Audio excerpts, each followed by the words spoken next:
Welcome, everybody, to the third episode of Stories from the Last Territory, podcast that covers the golden years of wrestling in Puerto Rico. My name is Luis Cuevas, better known as Caveman, and I'm your host for this trip back in time to the greatest feuds in the history of Puerto Rico. Before we start digging into what is our main topic today, I want to thank everybody who has listened and sent their feedbacks to the first two episodes. Today, because of questions that I have received, we're going to be explaining the A to C of who were some of the main players of the golden era of Puerto Rico wrestling. We're going to be talking of them in depth in some of their feuds in later episodes, but this is basically a who's who of the wrestlers during the golden era that created the most impact during that time. There were some that helped Puerto Rico, but due to time, I will only talk about the ones that we can say were here for more, maybe than 10 years. But when we talk about them in future episodes, we will give you the backstory of all of them and maybe guide you to who they were and so and so. Let's start with the two main players, the two owners, Victor Jovica. He was a journeyman wrestler from Yugoslavia who, alongside Carlos Colon and Gorilla Monsoon back in 1973, decided to open Capital Sports Promotion. He basically was the person running the day to day of his work of the promotion. He was handling pay and doing the dirty work of the company of the day to day business operations. As a wrestler, well, he was always kind of like an undercard wrestler, with the exception of the tours to Trinidad and Tobago, where he was known as Uncle Victor, and he was the main draw of the visits of Capital Sports Promotion to the island. I imagine because of his uh, English, being able to talk English and stuff like that. Eh, One of the craziest things that happened during those islands was in one occasion he defeated Ric Flair, and we're going to be talking about the visits of Flair in later episodes, and we're going to be talking about Uncle Victor in Trinidad and Tobago. To this day, he's basically the one running the promotion, and he became famous, especially during the 90s and early 2000s, with his famous next Tuesday, boys, next Tuesday, when he was going to pay you that week, the professional wrestlers. The second owner was Carlos Colon. He was possibly the biggest star of Puerto Rico wrestling locally. As internationally, there could be a debate that it will be Miguel Perez or maybe Pedro Morales. For the first couple of years, he was the second baby face of the company behind Miguel Perez Padre, but after mid 70s, he became the number one baby face position that he would not let go almost into the year 2000. During the late 70s and 80s, he was the man. He had a special connection with the fans that to this day has not been replicated. He might have not been the best wrestler, the best promo, but he had something with the fans that made him so endearing, and people live and die with Carlos Colon. It was something that is very hard to explain unless you live it. And like my grandfather, I mean, he lived and died. He loved Carlos Colon. That was that was the man for him. And for many others in Puerto Rico, Carlos Colon was the man, the legend, the one that you didn't mess with, etc., etc. I always if you were a boxing fan, he was our Tito Trinidad of wrestling. That's the connection. People love him. People live and die with him. People celebrated his victories, uh, s- cry with him in his losses and stuff like that. I mean, that's how big Carlos Colon was in Puerto Rico as a baby face. He was the eternal universal heavyweight champion. uh, Today, sadly, he's suffering from very serious health issues, and he has not really been seen on TV or in a prominent role uh, for many, many, many years. His last highly publicized event was Anniversary 49, when he showed up to confront Ric Flair, giving us one of those big nostalgia moments in Anniversary 49 and sending people happy when he and Ric Flair battled for the last time, recreating that famous feud from the 1982 to 1984. Riquin Sanchez, or Golden Soli, a man who treated professional wrestling like a serious sport, who explained in detail the stories and stipulations, who never talked down to us, and he was the face of studio wrestling from the beginning of Puerto Rico wrestling 73 to 1984. There's a big debate in the island to this day of who was the most important interview or face of the company that we will see in TV. People like me that were a little older gravitates toward Rikin, the way he explained everything, the way he treated the wrestlers, the way he did his interviews, the way he was able to translate exactly what the English wrestlers were saying. And other modern fans, they tend to go over to Hugo Sabinovich. But the reality was that both, in their own way, helped shape the storylines that led Puerto Rico to the golden years. In 1984, he had a very bad split with Carpeo Sports Promotions and had Ricky jumping to promote other promotions into his stead. He never returned to Capital Sports Promotion, not even for a gala, benefit, or anniversary card, and so on. So it wasn't until after his death that Capital Sports dignified themselves, recognizing his contribution to the company. But Ricky Sanchez, for the first 10 years of Capital Sports Promotion, was the face that we would see in our TVs every Saturday and every Sunday in both TV programs.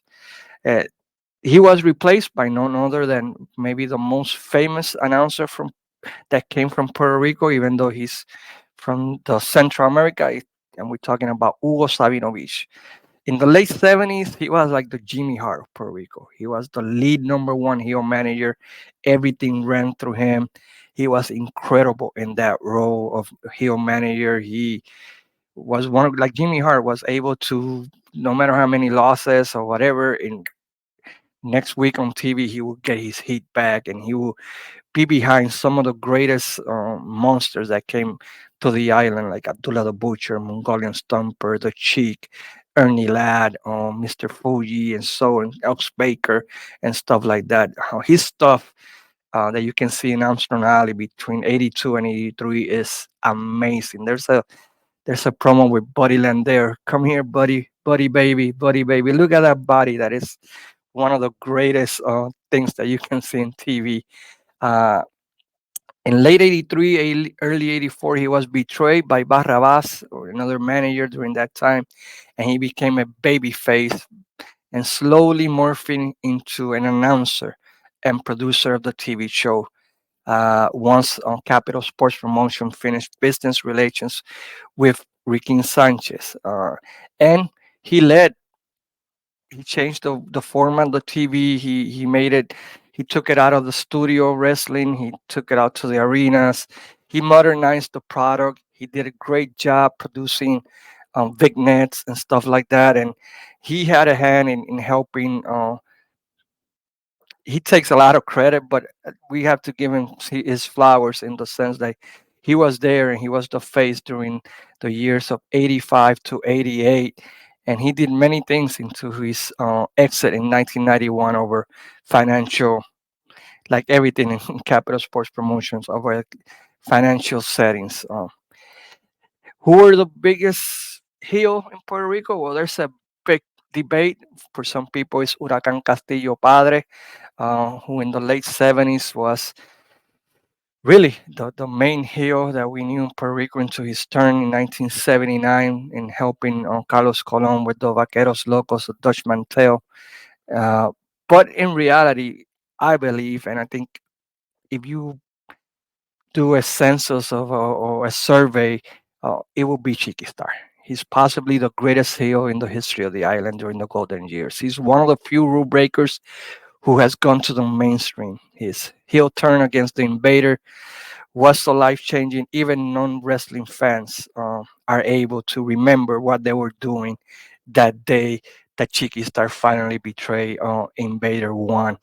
Uh, his name is so popular that he's even used in very popular phrases. So when you do something bad in Puerto Rico, people dice, "Estás bregando Chiquistal," or you're acting like just like Chiqui. That's how big that he's in the regular vernacular of the island and many other ways. Even non-wrestling fans know who Chiqui Star is and have used some of his expressions throughout the year.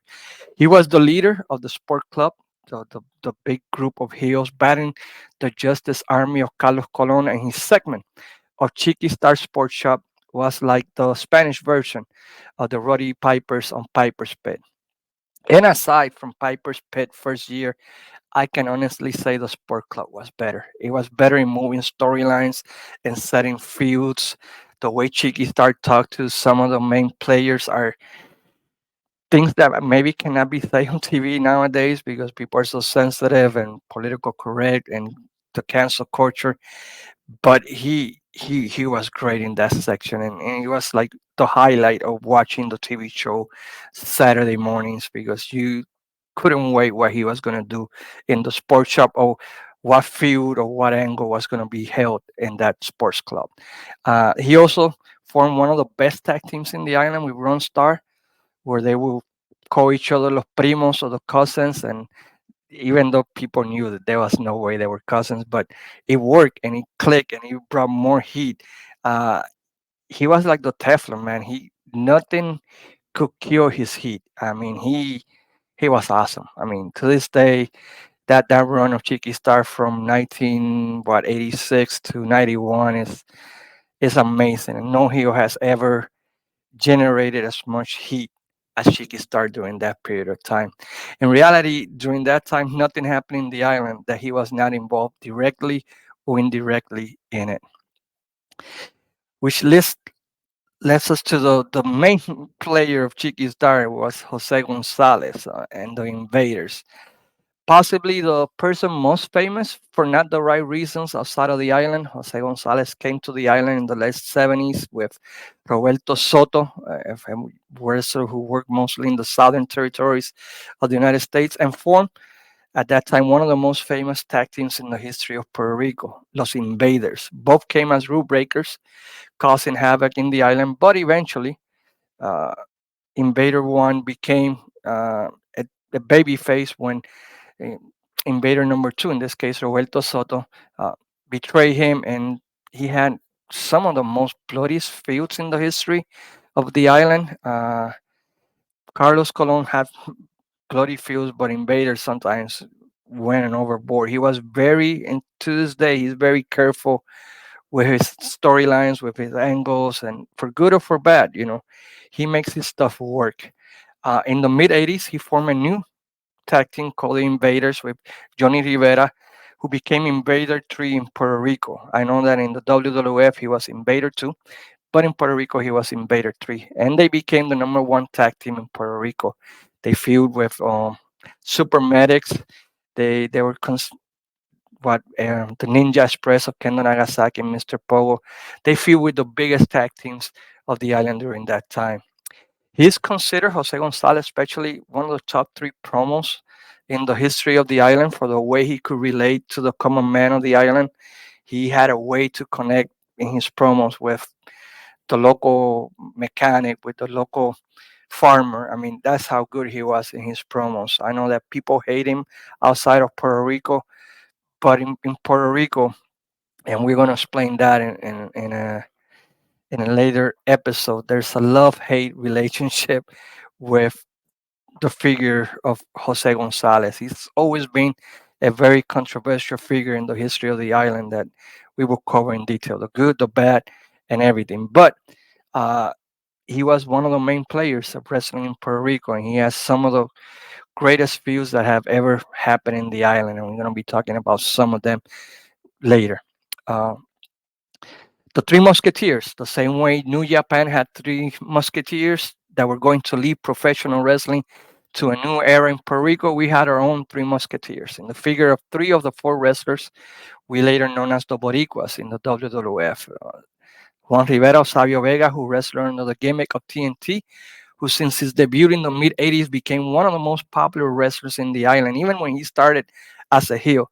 Due to his different style of wrestling during that time, the ninja movies were very popular in Puerto Rico, so he fit perfectly in that role. He's actually a very trained karate master, so he could live the gimmick right. It was not a situation like the skateboards with Shane Douglas. No, he actually was a very trained Taekwondo wrestler who did the moves. His debut with the Cobra Crush in Puerto Rico, and his sidekick became something that was imitated by everybody in the island. So he was one of the three musketeers. The other one was Miguel Perez Jr., the son of arguably the biggest international star of Puerto Rico, Miguel Perez, and one who, without a doubt, is the best in-ring talent that has ever stepped in the ring in the island. Miguel Perez revolutionized professional wrestling in ring in Puerto Rico. He wasn't the greatest promo, but in the ring, even to this day, he's still, in my opinion, the best in ring talent that has ever stepped in the ring in the island. And of course, we had Huracan Castillo, who really was like a hurricane. His promos, his style of wrestling was a mixture of brawling. His promos, especially when he turned heel, were incredible. We call him over here Stone Cold Castillo, even before the Stone Cold Austin. That was what he was known as, that type of wrestler who could wrestle but also brawl, and his promos were very personal, and he knew how to connect with people in Puerto Rico. Uh, Sadly, due to backstage politics, none of them was able to carry the torch. They would never receive the passing of the torch that many fans like myself that were watching wrestling in the 80s, beginning of the 90s, thought that they deserved. And they had to make their careers outside of Puerto Rico to get their flowers they deserve, but not without giving fans of Puerto Rico some great feuds and storylines that we're going to talk and give them hope that wrestling in Puerto Rico will be able to continue once Carlos Colon and Invader pass the torch. Sadly, to this day, I don't think they ever actually did pass the torch, any of them, but that's the way it is in Puerto Rico. Next one, we're going to talk about Hércules Ayala, el Sansón Boricuan. During the 70s and early 80s, he would come here to the island between his tours of Montreal, Canada, Stampede. But after 85, he became first a good babyface, having great feuds with like Kevin Sullivan, um, Killer Tim Brooks, Randy Savage. He faced even Ric Flair for the NWA World title. And then, like we talked about in the episode last week, he became one of the greatest rule breakers in the island, somebody that people wanted to see kill in symbolic sense, maybe literally too, who knows, but that's the way he was. The next one is El Profe, and he, for me, is one of those unsung MVPs of the glory years of Puerto Rico. He was a jack of all trades that did what had to be done in order to get a storyline, a wrestler over. Even doing color commentary and announcing to help Capital Sports Promotion become the success that it became. You needed a feud with Hugo Sabinovich, I do it. You needed a storyline with Monster Reaper as a woman, El Profe would do it. You needed me to face a legend, I'll do it. Without him, it can be said that Capital Sports Promotion would have been in bigger problem. As for me personally, I know a lot of people that watch Puerto Rico wrestling know that he carried the promotion for 2 years as a lead manager and wrestler when Chiqui and Hugo Sabinovich left the promotion. He really is one of the unsung MVPs of wrestling in Puerto Rico. And without him being that little jack of all trades that could do everything, I don't know if the glory years of Puerto Rico wrestling would have last. He was also a great manager. He managed the Ninja Express, the group of Japanese wrestlers that Kendo Nagasaki, Kensuke Sasaki, the Great Muta, Mr. Pogo. He also Buff Hefferman, Calan Mendoza. He he was great. El Profe in those glory years of Puerto Rico was an awesome. He had a section in the English TV show called Profe Wrestling Class, which was kind of similar to Cheeky Star Sports Club, where he would show like results from the late match and just pepper it with his funny comments or funny lines. At the beginning, he pretended he was from Mexico, but as time went by, everybody realized he was from Puerto Rico. A great, great MVP, a great jack of all trades for wrestling in Puerto Rico.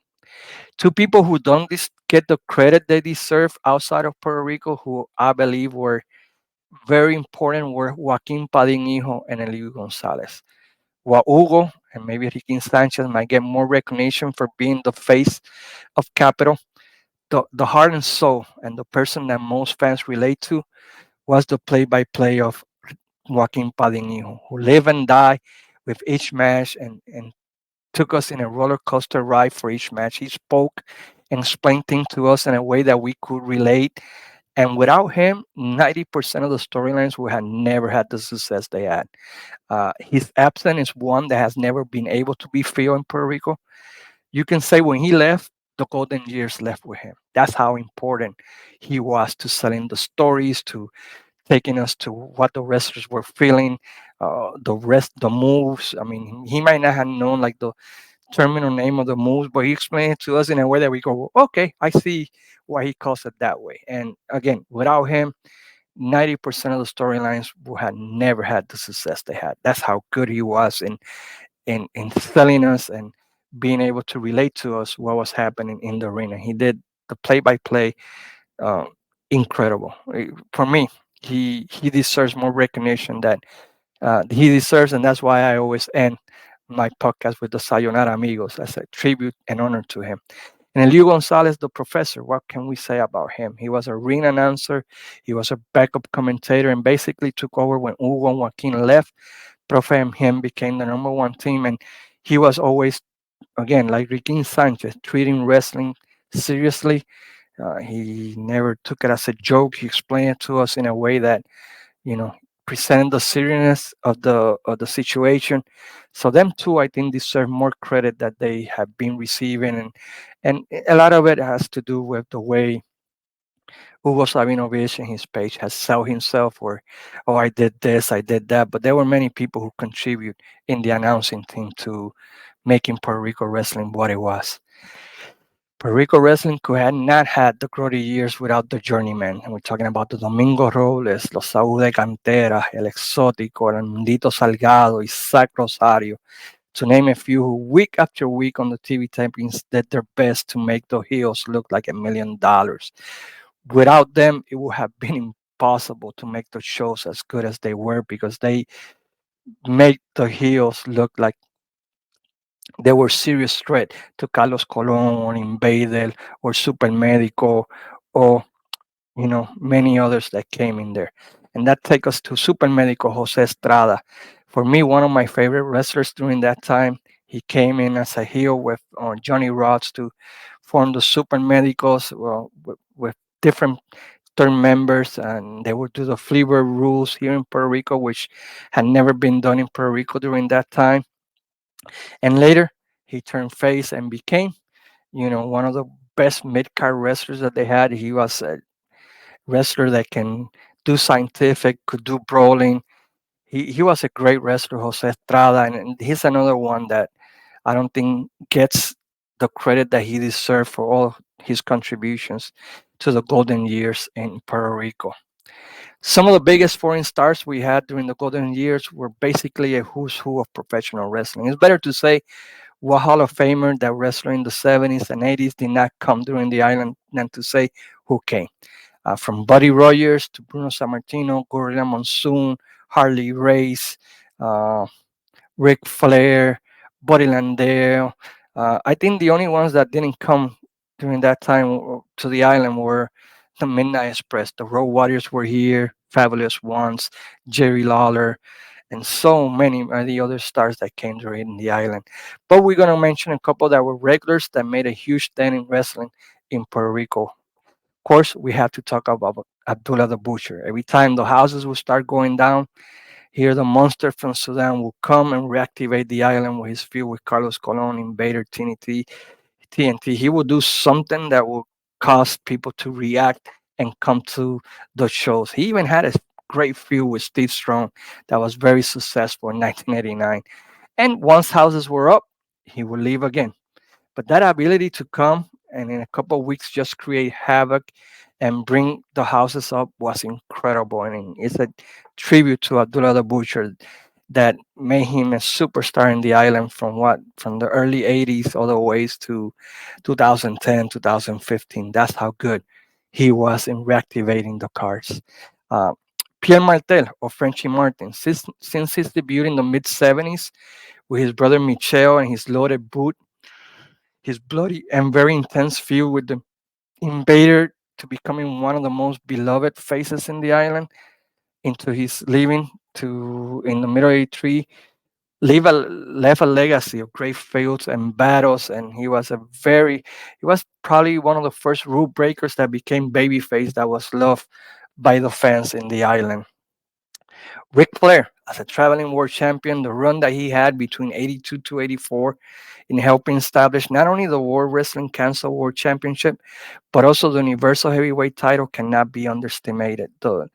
Those 2 years, Ric Flair came to the island about 11 or 12 times. His feud for Carlos Colon with the unification match uh, set a standard what was to come during the next couple of years. And without him, I think he was the perfect world champion to do that because he was really the opposite of Carlos Colon. Here you got Ric Flair, high flying, styling and profiling against a man that would sell himself as a man of the people, a very humble champion. So you had these two contrasts, and it worked amazingly. And we're gonna be talking about that feud in other episodes as we continue this journey through the glory years. Ron Stahl, El Primo, his alliance with Chiqui Star made him one of the most hated rule breakers that made Puerto Rico his main territory. His feud with the invaders, the John Blocks, the rock and roll RPMs, and all the Justin Army were very both bloody and violent.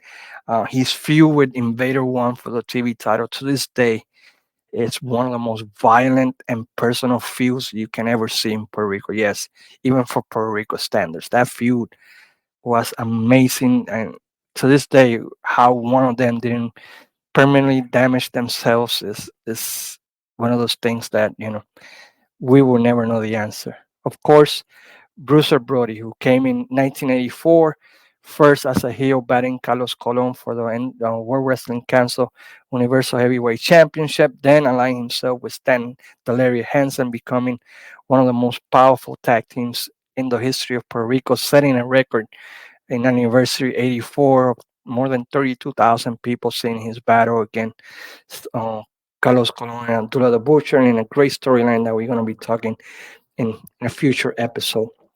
Then he became one of the most beloved faces in the company with his brawling style, batting Hercules Ayala, batting Abdullah the Butcher, and batting all those heels that Chiqui Star will bring. He left a legacy. Sadly, everybody knows what happened in 88, but his legacy in the island to this day is still as fresh as it was in 1984, 85, 86, or 87.